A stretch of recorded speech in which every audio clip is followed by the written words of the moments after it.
so clear in my mind. Each Shabbos he'd come and sing his favorite melodies. Azamed Bishlochim. And as she's sitting here in front of me.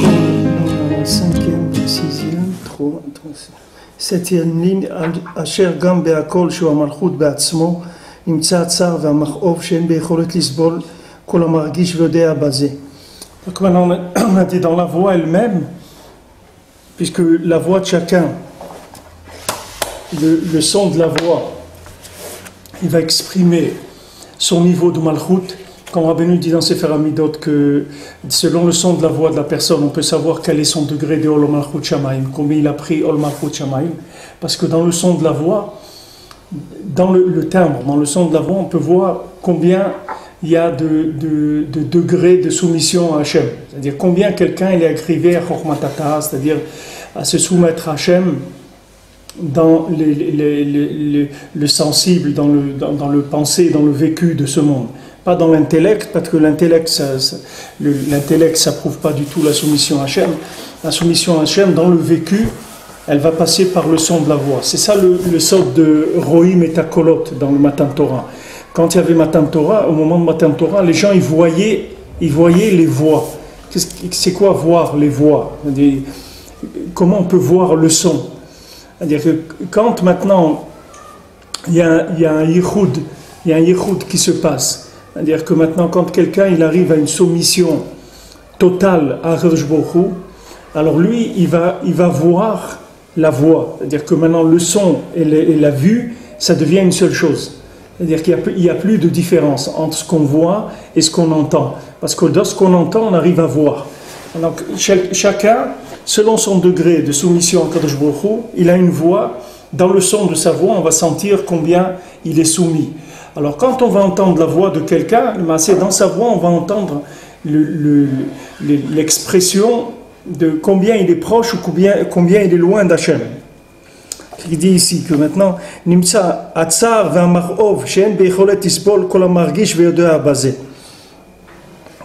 Maintenant, dans le son, qui est-ce qui va pouvoir supporter le son de cette voix? C'est-à-dire quand on dit que Rachel elle est mevakal banea, que la Shrina elle pleure sur ses enfants, qui est-ce qui va pouvoir supporter le son de cette voix? C'est-à-dire combien on va pouvoir supporter cette douleur de voir Hachem, de voir la Shrina dans la galoute, de voir le Ham Israël qui est loin de la Torah, qui est loin d'Eretz Israël, tous les problèmes du Ham Israël, des gens qui n'arrivent pas à se marier, ou des gens qui ont des problèmes de Shalom Bayit, ou des problèmes de santé, des problèmes de Parnassa, des problèmes terribles que le Ham Israël il a. Maintenant ça, dans le son de la voix, on entend ces choses-là.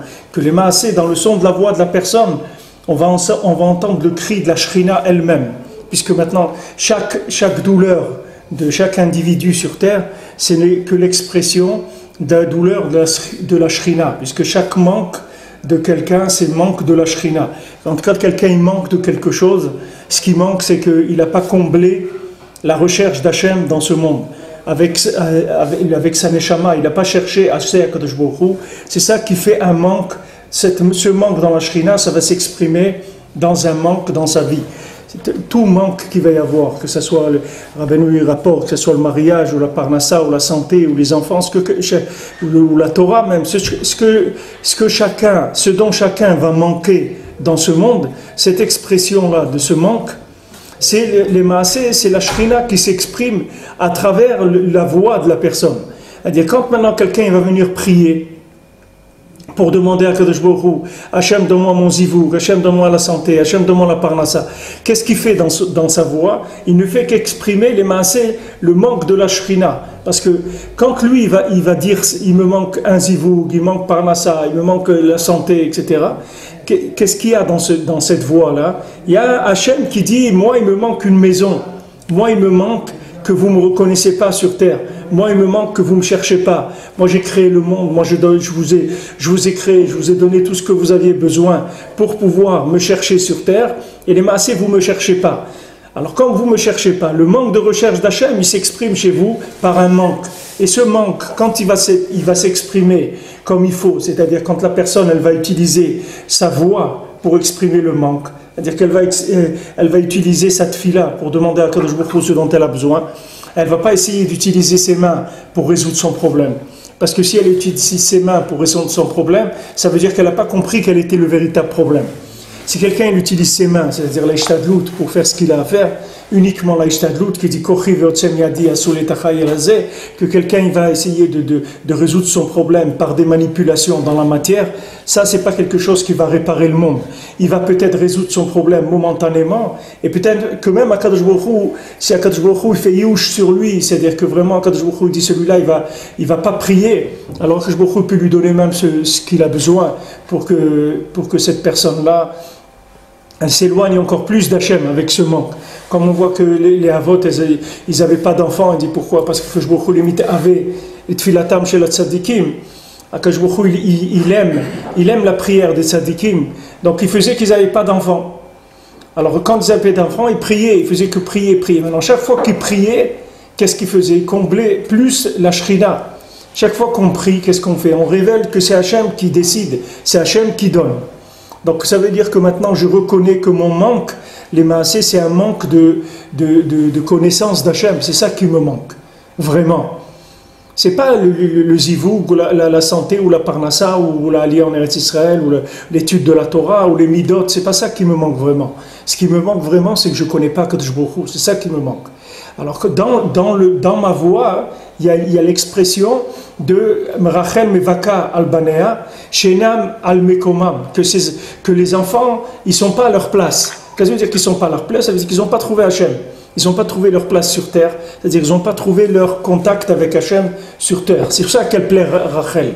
Donc quand maintenant on fait les maasés dans le Tikkun Chatzot, on fait le Tikkun Rachel, c'est ça qu'on répare. On répare le manque d'en bas et on répare le manque d'en haut. Comme je vous avais dit, dans les keynotes du Tikkun Chatzot, il y a des keynotes où il y a des strophes qui sont dites par Hachem et des strophes qui sont dites par la Knesset Israël. La Knesset Israël se plaint chez Hachem et dit regarde comment on est en galoute, regarde comment on est traité, etc. Et Hachem, lui, il parle à Ham Israël, il console le Ham Israël et dit moi aussi j'ai pas de maison et moi aussi un jour viendra où je reconstruirai ma maison, etc. Et chacun, il s'adresse, il fait sa complainte l'un vers l'autre. Les maasés, c'est le même problème. Le problème de la Knesset Israël, le problème d'Akadosh Baruch Hu, c'est la même chose. Le Chorban Bet Hamikdash, ou le Chorban de la vie de chacun, c'est la même chose. La destruction du temple, ou la destruction de l'individu parce qu'il n'a pas trouvé sa place sur terre, c'est la même chose. C'est uniquement là il exprime l'autre. C'est-à-dire que l'expression de la douleur humaine, c'est l'expression de la douleur d'Hachem. C'est parce qu'Hachem il n'a pas de maison que les gens y souffrent. Si Hachem il avait sa maison, les gens ne souffriraient pas. Parce que chacun il aurait sa place. Et chacun il n'aurait pas des poids, des avérotes, il ne porterait pas ses avérotes.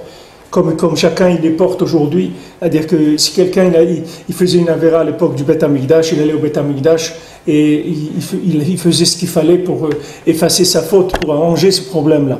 Maintenant, si quelqu'un aujourd'hui il n'y a pas le Beth Amikdash, alors chacun il garde le poids comme ça des avérotes. Et ce poids-là, il est très dur à porter. Rabbi nous dit que c'est très très dur de porter le poids des avérotes. Des gens, ils essayent de faire tchouva, de ranger et tout, mais quelqu'un pour faire tchouva sur une avéra, c'est très très difficile. Il ne faut pas croire que c'est pas shoot.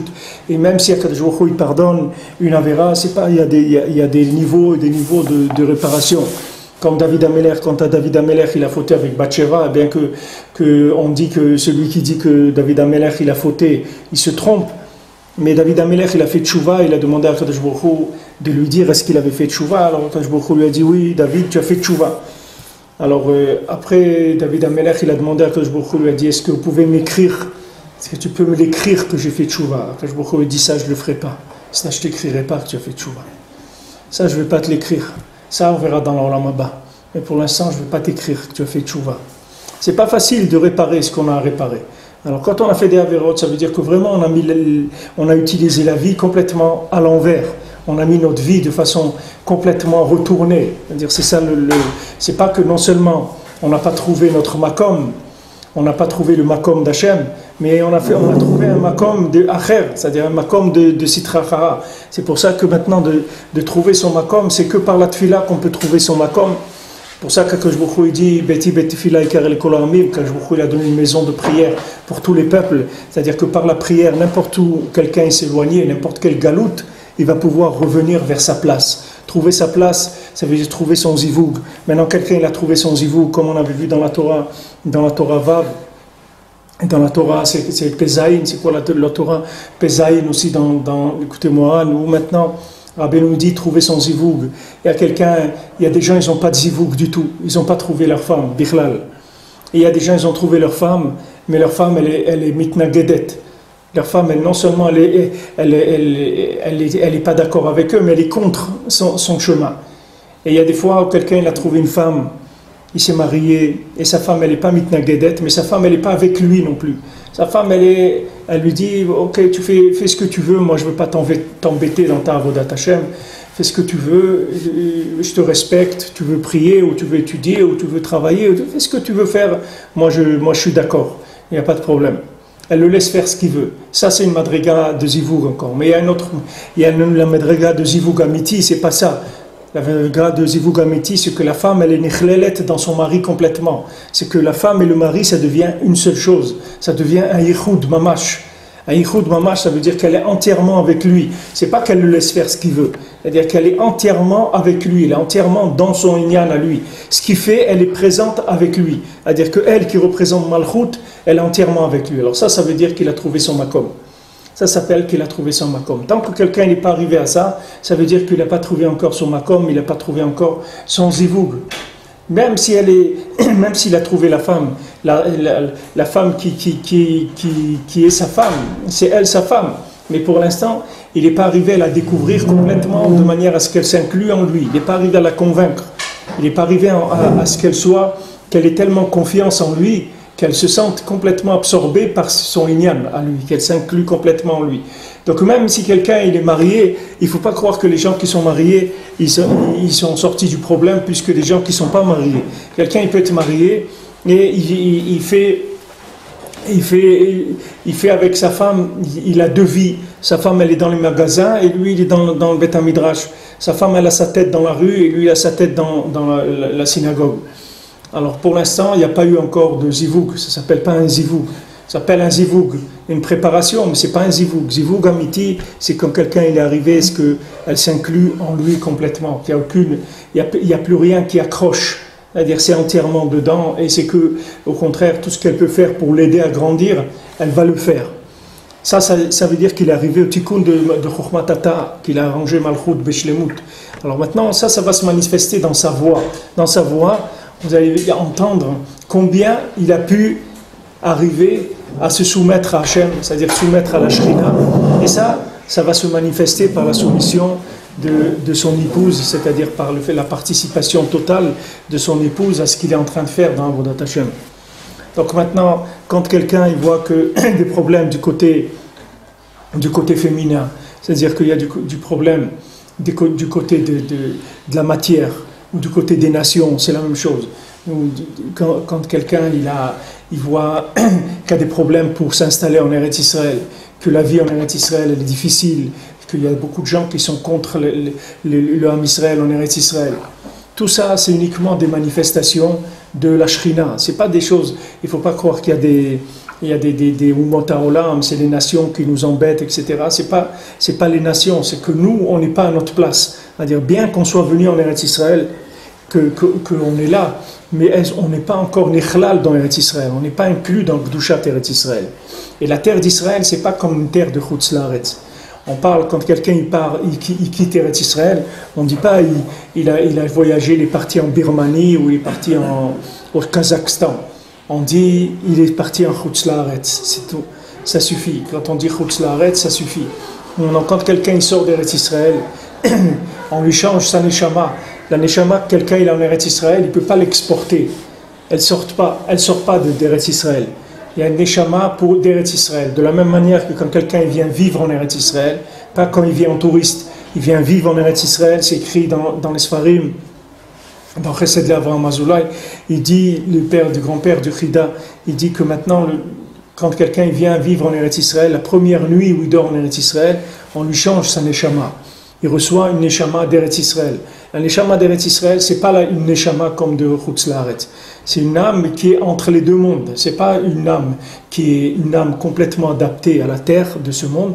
Et c'est pas une âme totalement du Olam Haba, mais qui est pas non plus totalement du Olam Hazé. C'est une âme qui est intermédiaire et qui est très élevée. Comme on voit pour avoir Yaakov Avinu, quand les Malachim ils sont venus le chercher, etc. Là-bas, ils expliquent, Rachid, je crois même, il dit que maintenant, il ne peut pas sortir avec cette Neshama d'Eretz Israël. Si quelqu'un il sort d'Eretz Israël, il doit la laisser à la consigne à l'aéroport avant de sortir et il la reprend quand il revient. Alors maintenant, la terre d'Eretz Israël, ce n'est pas comme une terre de Chutz La'aretz. La terre d'Eretz Israël, elle est jalouse. Elle est jalouse. C'est-à-dire que quand l'homme il est en Eretz Israël, la terre, elle demande de lui des choses. Elle attend de lui des choses. C'est-à-dire, elle veut un engagement total, comme une femme. Une femme, elle veut que son mari soit entièrement avec elle. Une femme, elle ne veut pas que son mari il téléphone à d'autres femmes ou qu'il ait des contacts avec d'autres femmes et tout, parce que sa femme, la femme, elle veut que son mari soit entièrement avec elle. Elle veut pas partager son mari avec qui que ce soit, ni dans aucune mesure. Eretz Israël, c'est la même chose.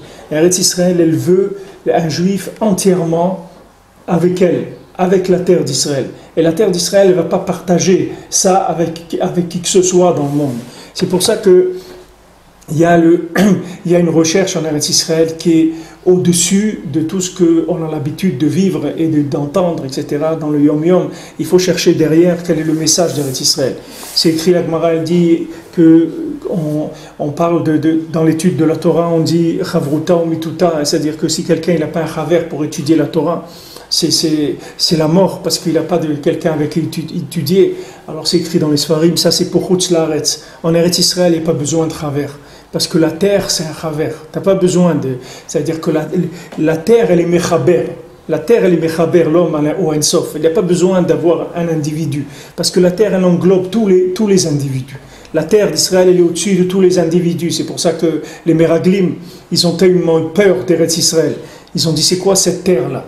Qu'est-ce que c'est cette terre-là? C'est pas Chutz La'aretz, ça. Ici, on peut pas jouer les patrons en Eretz Israël. Le Zohar, il dit que les Meraglim, ils ont vu qu'ils ne seraient plus des patrons en Eretz Israël. Parce qu'il n'y a pas de patron en Eretz Israël. Il n'y a pas de patron. En Eretz Israël, c'est la terre qui domine. Et c'est la terre le patron. Il n'y a pas d'individu qui va se mettre patron sur Eretz Israël. Alors maintenant, même pour une Chavruta, la terre, elle s'exprime. La terre, elle s'exprime. Quelqu'un, il prie en Eretz Israël, il étudie en Eretz Israël. Il vit en Eretz Israël, il a un rapport avec la terre. Et si quelqu'un il a eu ce rapport avec la terre, jamais il quittera Eretz Israël. Jamais il va quitter, il va l'habiter en Chutz La'aretz. Jamais. Quelqu'un qui a goûté ça, jamais il se séparera. Comme quelqu'un qui est arrivé à un zivoug avec sa femme Amiti, qui est arrivé au 3e, 4e niveau de zivoug avec sa femme de Yichud Gamour, jamais il va quitter sa femme. Jamais, même s'il y a des problèmes, n'importe quel problème qui est, jamais il quittera sa femme. Pourquoi? Parce qu'il ne peut pas se quitter sa femme, c'est se quitter lui-même. Qu'est-ce qu'il va se quitter? Il veut se quitter de lui-même, il ne va pas se quitter de lui-même. Un homme, il est karov le'atzmo. Un homme, il est karov le'atzmo. La Gemara, il dit Adam karov le'atzmo. Mais quand quelqu'un il a trouvé sa femme, ça s'appelle Etzem me'atzamai. C'est-à-dire que c'est l'essence de mon essence à moi-même. C'est mon essence de moi, c'est plus moi que moi. Comment quelqu'un il va laisser sa femme? Comment quelqu'un va faire de la peine à sa femme? Ou comment quelqu'un va crier sa femme? C'est l'essence de lui-même. Comment il va crier ça? C'est impossible. Et la maille, quand est-ce que quelqu'un il va crier sa femme ou avoir pensé la quitter ou des choses, des bêtises, des folies comme ça? C'est parce qu'il n'a pas trouvé son zivouk encore. C'est sa femme, c'est elle, mais il ne l'a pas trouvé encore. Il n'est pas arrivé à la sortir complètement de l'emprise des clipotes. Elle est encore dans les clipotes. Qu'est-ce que ça veut dire dans les clipotes? Elle est dans une interprétation d'elle-même qui n'est pas l'interprétation de son mari. C'est l'interprétation qu'elle a prise du monde. On lui a dit, voilà, tu es comme ça, tu es comme ci, tu es comme ça, etc. Et elle est par rapport à ce que le monde lui a dit qu'elle était. Mais elle n'est pas l'image de son mari. Une femme, il faut que son mari la transforme complètement. Il la sorte complètement de la clipa. Pourquoi maintenant une femme elle tourne 7 fois autour de son mari quand il va faire la choupa? Parce que c'est 7 fois elle tourne autour de lui, c'est les 7 midot. Et elle va lui montrer qu'elle va être avec lui dans les Aïn midot, comme dans Sfirat HaOmer, qu'on passe par les 7 midot pour arriver à Matan Torah. Elle dit voilà, 7 fois elle va tourner autour de lui pour lui dire qu'elle va être complètement avec lui dans toutes les midot. Dans toutes les midot, elle va être avec lui. Elle est là avec lui pour tout le temps. Elle va lui offrir son talit aussi pour la choupa, pour lui dire moi je vais être ton talit, c'est-à-dire le talit c'est quoi? C'est les tzitzit, ou item auto, que maintenant quand tu vas mettre les tzitzit, item auto, tu vas voir Hachem Mamash avec les tzitzit. Quand tu vas mettre les tzitzit, tu vas voir Hachem Mamash. Pourquoi maintenant? Parce que le tzitzit, il est mechaber. Le tzitzit c'est la mitzvah, c'est un levouche, c'est ça le tzitzit. Le tzitzit c'est un vêtement pour voir Dieu. Tu vas voir Hachem Mamash quand tu vas mettre ton talit. C'est ça le sens du mariage. Alors quand les gens ils disent ouais ma femme elle m'a crié ou ma femme a dit c'est que ma femme elle n'a pas été sympa avec moi, elle m'a fait une scène. C'est pas ta femme elle t'a rien fait du tout. C'est la Shrina qui te parle. C'est la Shrina qui s'exprime. Quand la terre d'Israël, quand il y a des problèmes, la terre d'Israël s'exprime, elle dit attendez, vous ne me cherchez pas, qu'est-ce que vous faites là? Qu'est-ce que vous faites? Moi je vous ai invité à venir ici, c'est pas pour manger des falafels que je vous ai invité à venir ici. Je vous ai invité ici pour venir vous connecter avec l'infini, qu'est-ce que vous êtes en train de faire là? Alors la terre elle s'exprime. Ishmaël c'est quoi? Pourquoi c'est Klipat Ishmaël comme ça à l'attaque? Ishmaël, j'ai vu dans le Sefer, Ishmaël c'est quoi? C'est Yesh, Me'al, c'est ça Ishmaël. Ishmaël c'est Yesh, Me'al, c'est-à-dire que sache qu'il y a au-dessus de ce que tu es en train de vivre, il y a encore quelque chose d'autre. C'est ça Ishmaël. Ishmaël, il vient te dire, Yesh Me'al, sache qu'au-dessus de ce que tu es en train de vivre, au-dessus de ta Torah, au-dessus de ta Tfila, au-dessus de ce que tu crois avoir trouvé, il y a encore beaucoup à faire. Alors Ishmaël, il vient pousser, il pousse, il dit Yesh Me'al, il y a encore, allez, cherche encore. Voyez toutes les pressions qu'il y a, qu'est-ce qu'elles font ces pressions? Elles font monter, que les gens sont obligés d'aller chercher plus profondément, plus loin, encore plus loin. Il y a même quand ils ont proposé la paix, ils ont voulu leur donner tout, il y a 10 ans, ou je sais pas, tout ils ont voulu leur donner, Jérusalem, tout, ils ont dit non, on ne veut pas.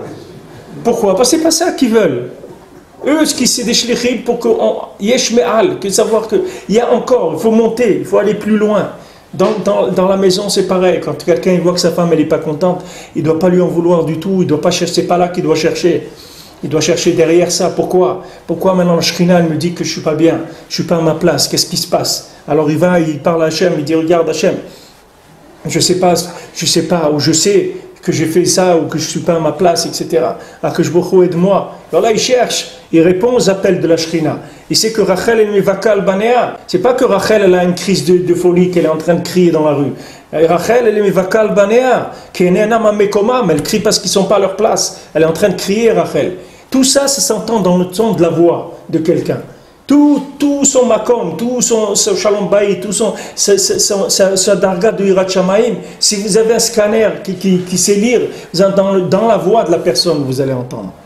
Il y a des voix que des fois, vous ne pouvez même pas les entendre au téléphone. Il y a des gens des fois qui appellent au téléphone et quand ils commencent à parler, vous ne pouvez même pas rester avec le téléphone. Vous êtes obligé d'éloigner parce que c'est insupportable la voix. C'est des voix, on dirait qu'elles sortent du fond du Gehinam. C'est des voix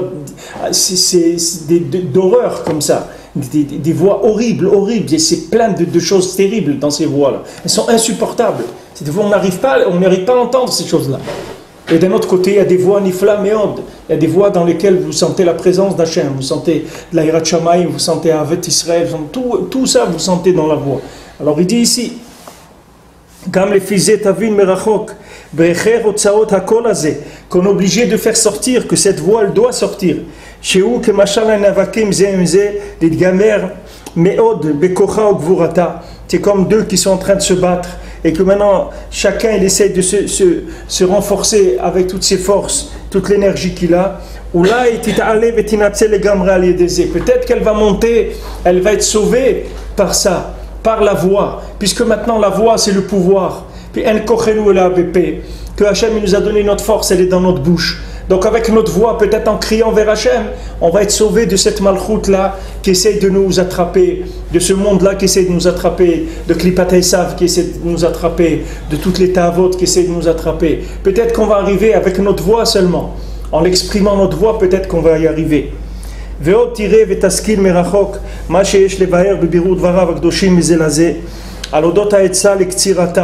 Aussi, tu vas voir encore, tu vas comprendre de loin ce qu'on peut expliquer dans les paroles saintes de Rabbeinu, Zélazé, c'est-à-dire d'une à l'autre, al-odot ha'etza l'ektsirata. Comment trouver la etza, l'ektsirata, c'est-à-dire comment faire pour être kotser, couper la malchoute de l'emprise de la sitra chara. C'est comme quelqu'un, il a mis les pieds, il a mis les pieds dans ce monde, et ses pieds ils sont rentrés dans la vase. Dans la vase, ses pieds ils sont fait attraper par la vase de ce monde, et il n'arrive pas à sortir ses pieds. Et plus il bouge, et plus il rentre dans la vase. Comme ils disent les chachamim, ils disent que maintenant, le ikar, c'est que ne garde pas les deux pieds dans la vase. Le ikar, c'est que tu es toujours un pied dehors. Même si tu es dans la vase, mais au moins tu es un pied dehors, et que quand tu vas quitter ce monde, au moins tu vas sortir de ce monde que tu es un pied dehors. Au moins un pied dehors de la vase. Qu'est-ce que ça veut dire un pied dehors de la vase? Ça veut dire qu'au moins tu as des éléments dans ta vie qui sont des éléments qui sont sortis de Malchut, de Sitra Chara. Ça veut dire que tu as des choses, que tu t'es engagé dans des choses, que ces choses-là, elles t'ont fait sortir des concepts de Malchut, de Sitra Chara, que tu n'appartiens pas. Tu n'appartiens pas à la Sitra Chara. Il y a des choses en toi qui n'appartiennent pas à Malek. Des choses, tu les as sorties de là. Au moins une partie de la personne. Si une personne ne peut pas tout, au moins une partie. Alors on dit ici, voilà la etza principale, les ktsirata, pour faire sortir Malchut de Sitra Chara. Je vois l'idée Karana vekol amochia. Maintenant, Karna, on a dit Karna de Chamra. C'est-à-dire Karna de Chamra, qu'on a dit la corne de l'âme.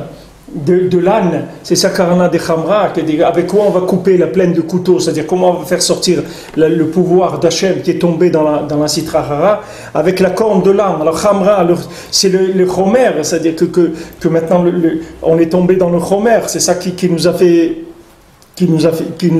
être ce qu'on est.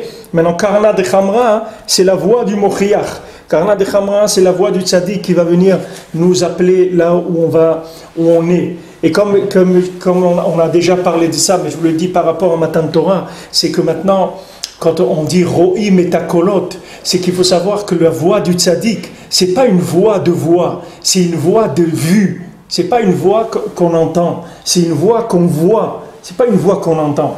C'est-à-dire que quand le tzaddik il dit quelque chose, c'est pas qu'il fait pas entendre quelque chose. Il fait voir quelque chose. Quand la Gemara elle demande qu'est-ce qui est plus grand, est-ce que c'est Tachazé ou Tashma, la Gemara elle dit Tachazé c'est plus grand que Tashma. C'est-à-dire quand la Gemara elle dit Bo Tachazé, viens tu vas voir. Ça veut dire qu'elle a une preuve très très forte. Quand elle dit parce que comme on te dit je vais te faire voir noir sur blanc, je vais te le faire voir que cette chose-là. Et quand on dit viens entendre, ça veut dire je vais t'expliquer. Mais quand on te dit viens faire voir, ça veut dire que je vais te montrer quelque chose, une évidence. Il faut savoir que la voix du tzaddik, c'est pas une voix qui vient faire savoir des choses à l'intellect. C'est pas une voix qui vient expliquer. C'est une voix qui va montrer. Et quand quelqu'un il vous montre, c'est terminé. Vous n'avez plus besoin d'explication. Parce que vous avez vu. Celui qui a vu, il n'a pas besoin qu'on lui explique. Pourquoi ils ont dit Naaseh Venishma? Pourquoi au moment de Matan Torah, ils ont dit Kol ma she'ata omer Naaseh Venishma? Tout ce que tu dis, on va le faire. Pourquoi on dit on va le faire? Parce qu'on a vu. Quelqu'un qui voit, il va faire.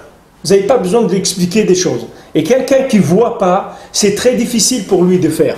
Parce qu'il n'a pas vu. Il a entendu, mais il n'a pas vu. Alors la voix du tzaddik qui vient être mochiach, quand le tzaddik qui vient faire des tochachot, quand Moshe Rabbeinu il a fait tout le sefer Dvarim, le tzaddik qui vient être mochiach, le Ham Israël, c'est pas qu'il vient faire des explications, du moussa. Le tzaddik qui vient montrer à chacun où aller sa place. C'est ça ce qu'il fait le tzaddik. Le tzaddik qui te montre, voilà où tu te trouves. Voilà où tu te trouves. Quelqu'un qui est venu, qui est monté en Eretz Israël, est venu habiter en Eretz Israël. Et Chas v'Shalom, quelques années après, il part. Parce que, pour une raison X ou Y, il quitte Eretz Israël. Ça veut dire qu'il n'a jamais vu Eretz Israël. S'il avait vu Eretz Israël, jamais il serait parti. Comme je vous ai dit pour la femme, jamais quelqu'un il aurait envoyé sa femme. Ou jamais quelqu'un il serait fâché avec sa femme. Jamais s'il avait vu. Mais il n'a pas vu. Il a entendu, mais il n'a pas vu. Il y a entendre et il y a voir.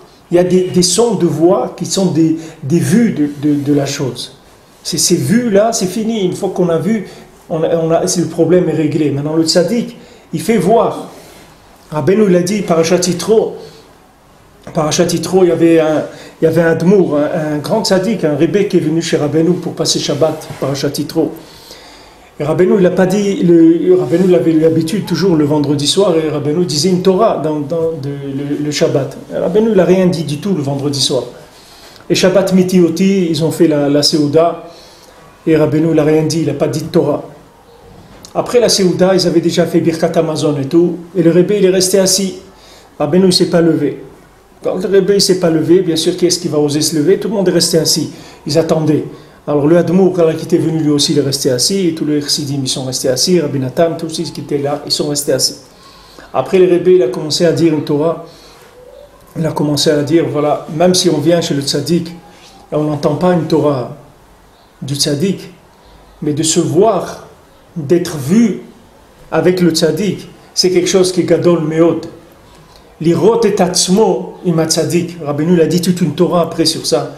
Le se voir avec le tzaddik. Pourquoi Rabbeinu il a employé ce terme-là? Pourquoi il aurait pu dire venir chez le tzaddik, rencontrer le tzaddik, voir le tzaddik? Pourquoi l'irot et tatzmo ima tzaddik? Parce que se voir avec le tzaddik, c'est pas comme venir voir un tzaddik. Il y a des gens qui disent ah, il y a un tzaddik qui est venu, il faut aller le voir. Il y a une mitzvah, c'est vrai, on a dit Kabbalat Pnei Rabo Baregel. On a dit il y a Kabbalat Pnei Ashrina, il y a une yad de monter Shalosh Regalim pour recevoir le panim de la Shrina. Il y a les Kabbal Pnei Rabo Baregel. Tu sais, le Kabbal Pnei Rabo, ça veut dire que maintenant tu dois aller te faire montrer au tzaddik de manière à ce que tu vas te voir avec les yeux du tzaddik. C'est ça à quoi tu dois arriver. C'est pas de voir quelqu'un, parce que tu vois quelqu'un avec tes yeux à toi, ça ne change rien. Que tu ailles voir un film, ou que tu ailles voir un rave, c'est la même chose pour toi, ça ne change rien. Si tu le vois avec tes yeux, ça ne change rien du tout. Ça ne va te faire aucun effet du tout. Même si ça te fait un effet émotionnel momentané, parce qu'il y a une mise en scène, etc., qui est un peu... Il y a des films où il y a des mises en scène qui sont encore plus touchantes que ça. C'est pas ça qu'on a besoin. Ce qu'on a besoin, c'est comme a dit la Gemara, que quand un Tana ou un Amora, il avait un problème avec quelqu'un, alors il s'est écrit Nathan Boenav, des fois, qu'est-ce qu'il faisait le Tana ou l'Amora? Il prêtait ses yeux, il prenait ses yeux, il les donnait à un rachat. Et le rachat, il se voyait avec les yeux du tzaddik, et tout de suite, il devenait un tados, il mourait tout de suite. Quand il se voyait avec les yeux du tzaddik, il mourait tout de suite. Bien sûr, nous, quand on va pour se montrer, pour se faire voir, pour se voir avec les yeux du tzaddik, c'est pour arriver à faire tchouva, c'est-à-dire à revenir à sa place, à se remettre à sa place, c'est ça qu'on a besoin. Qu'est-ce que c'est le tzaddik? C'est Prenat Shabbat, qu'est-ce que c'est? C'est Shevu Ishtartav. On dit Shevu Ishtartav, restez en dessous le Shabbat. Alietse Ish Memekomo Beyom HaShabbat, ne sors pas de ta place, Yom HaShabbat. Ne bouge pas de ta place, parce que le Shabbat, il va te mettre à ta place. Shabbat, c'est quoi? C'est Shin Bat. Shin, c'est Tlat Gavna De'ena, Bat c'est Bata'in. C'est les quatre choses qu'il y a dans l'œil. Il y a trois couleurs, comment on appelle ça, les trois couleurs qu'il y a autour de la pupille de l'œil, c'est comme des graisses qu'il y a autour de la noirceur de l'œil. Et il y a aussi la pupille de l'œil dans laquelle on voit tout. Alors il y a Chine. La rétine? Hein? Non, c'est pas la rétine, c'est une matière comme grasse, comme ça, qui est autour, où il y a des couleurs. Maintenant, c'est trois choses. C'est le Chine qui a trois branches, et Bat, c'est Bataïn, c'est la pupille de l'œil, c'est le Bat qu'on a vu ici, Rochmatata, Bat Haïta, et Avram Avinu, Bakol Shma. Avram Avinu, il avait une fille qui s'appelait Bakol, c'est-à-dire qu'avec elle, cette fille-là, tu vois tout. C'est-à-dire, qu'est-ce que ça veut dire tu vois tout? Tu vois Hachem partout. C'est ça que tu as besoin. Maintenant, quand tu vas voir le tzaddik, qu'est-ce que toi tu crois que tu vas voir le tzaddik? C'est pas toi qui vas voir le tzaddik, c'est le tzaddik qui va te prêter des yeux pour que tu te vois. C'est ça que tu vas aller voir le tzaddik. C'est-à-dire qu'il va te donner des yeux où tu vas te voir Béhémet. Et quand tu vas te voir Béhémet, tu vas changer. Tu vas commencer à changer, tu vas commencer à chercher autre chose déjà dans ta vie. Parce que tu t'es vu différemment. Elle est aussi Bakos, c'est aussi Gematria Ben. C'est Gematria Ben. Ben, c'est Rukhmaïla. Maintenant, tout le question de l'intérieur, c'est j'ai une fille ou j'ai un garçon? Ouais. Bakol, c'est vrai. Et il dit notre ami Dan. Bakol,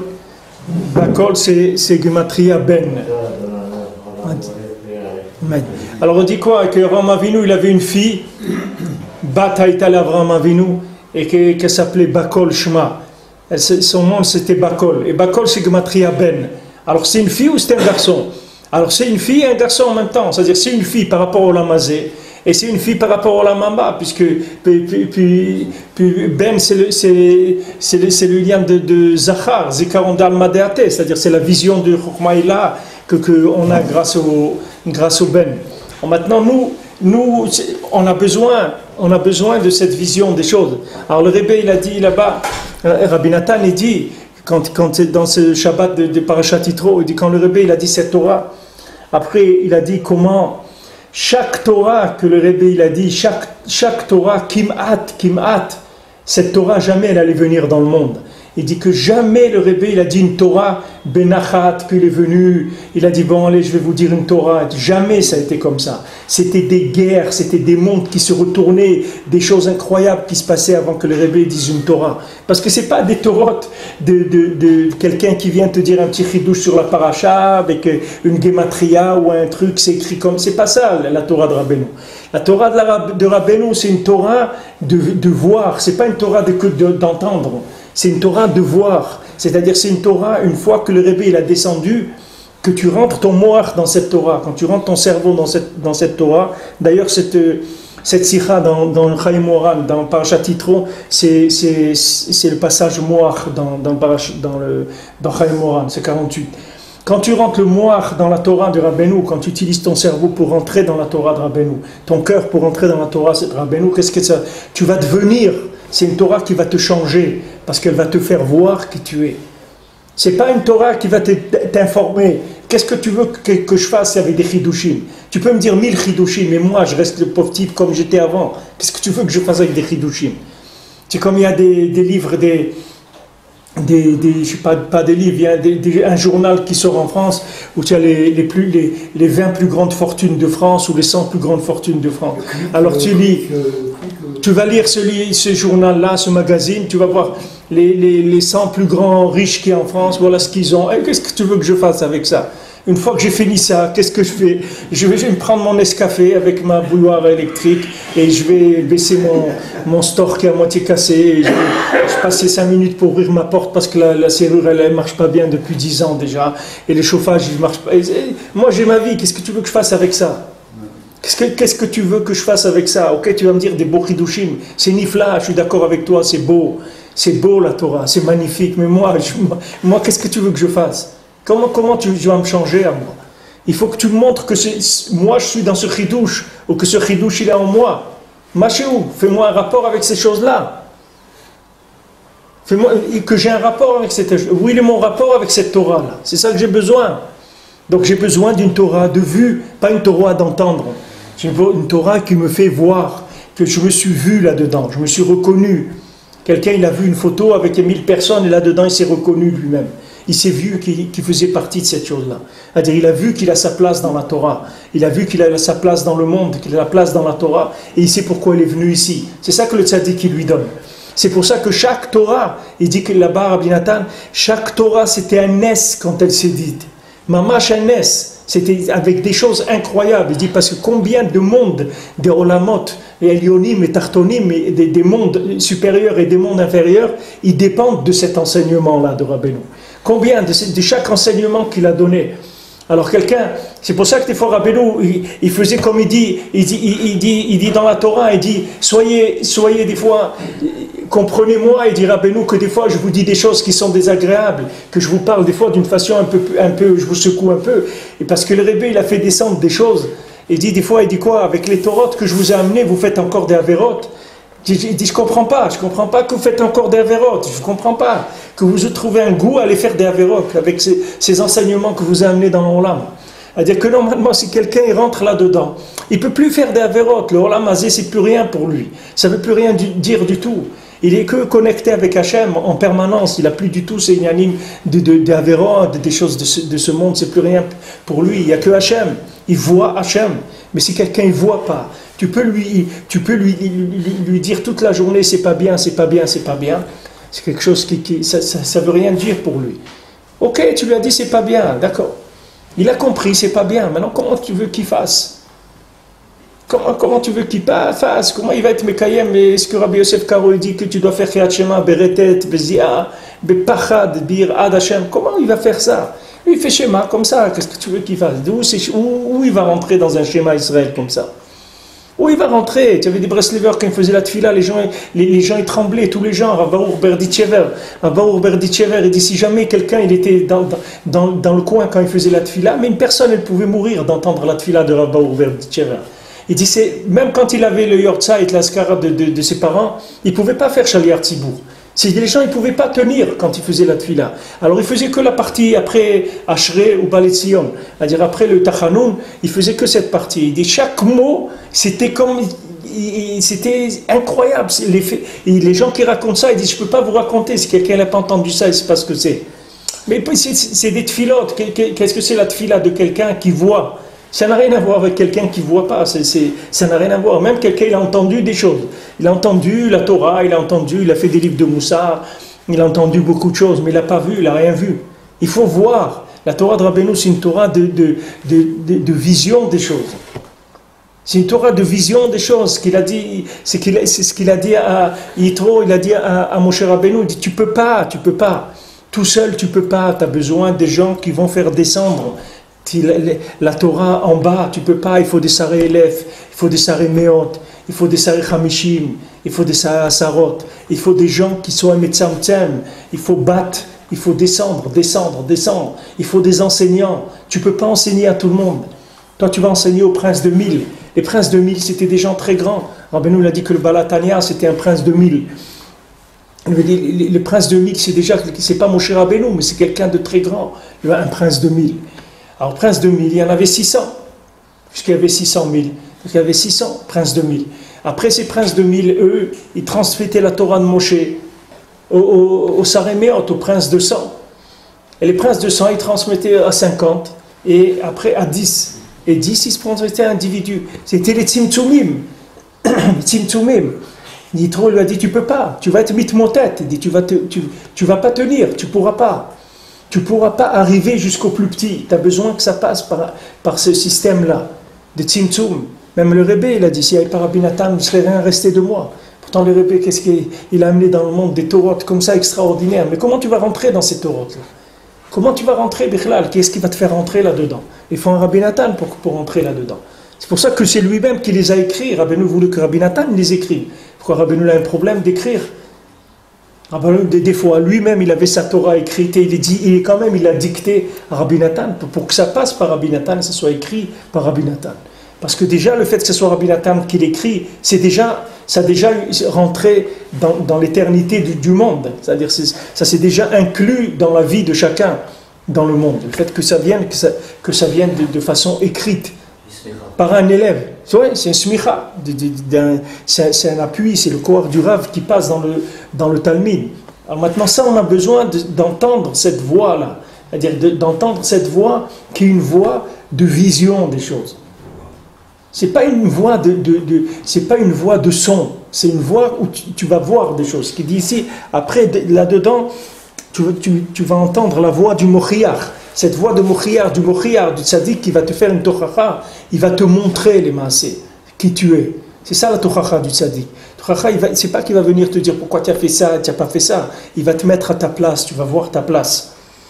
Chez Mahmat, chez Goremet Amalchut, Beitaorerut Kola, chez Beirata, l'Etata, parce que ça vient du fait que quand la Malchut, elle tombe en bas, le fait que maintenant elle crie, quand elle descend en bas, les horaires alliés des Bitaouta d'Ildela, elle va le réveiller maintenant Hachem en haut, Kol Sha'agat Hachem ou Meshicho Amochiach Anal. C'est la voix d'Hachem et son Mashiach. Comme Hachem il a dit à Moshe Rabbeinu, viens Moshe Rabbeinu, Vegam Becha Yaminu Leolam. Moshe Rabbeinu, c'est pas un rave, c'est pas un rabbin, Moshe Rabbeinu. Moshe Rabbeinu, HaKadosh Baruch Hu lui a dit, viens, vegam becha yaminu leolam. Et en toi aussi, ils auront la émouna pour l'éternité. En toi, en Moshe Rabbeinu. Parce que Moshe Rabbeinu, c'est Mashiach Hashem. Ça s'appelle Mashiach Hashem. C'est le Mashiach d'Hashem. C'est celui qui va délivrer Hachem et il va délivrer le Ham Israël. Les deux, il va délivrer, il va les mettre en contact tous les deux. Parce que justement, par le cri d'en bas, que lui va exprimer sur la douleur qu'il a de voir comment Hachem, il n'est pas reconnu dans le monde, comment le Ham Israël, il est en galoute, cette voix-là, elle va réveiller la voix d'Hachem. Et si Hachem réveille sa voix, alors maintenant, cette voix, elle va te permettre de voir Hachem dans le monde. Comme c'est écrit, la Mishnah elle dit, Kol Yom, chaque jour, il y a une voix, une bat-kol qui sort. Chaque jour, une bat-kol qui sort. Comment c'est écrit, quelqu'un, bat-kol, elle dit, Oylahem, Oylahem la banim el bona shel Torah. Malheur aux enfants sur la honte de la Torah. Il y a une voix qui sort. Maintenant, cette voix, qui est-ce qui entend cette voix? Voilà, elle sort tous les jours. Qui est-ce qui entend cette voix? Cette voix, c'est la voix de la Shrina qui dit malheur à vous sur la honte de la Torah. Il dit c'est ça la Torah.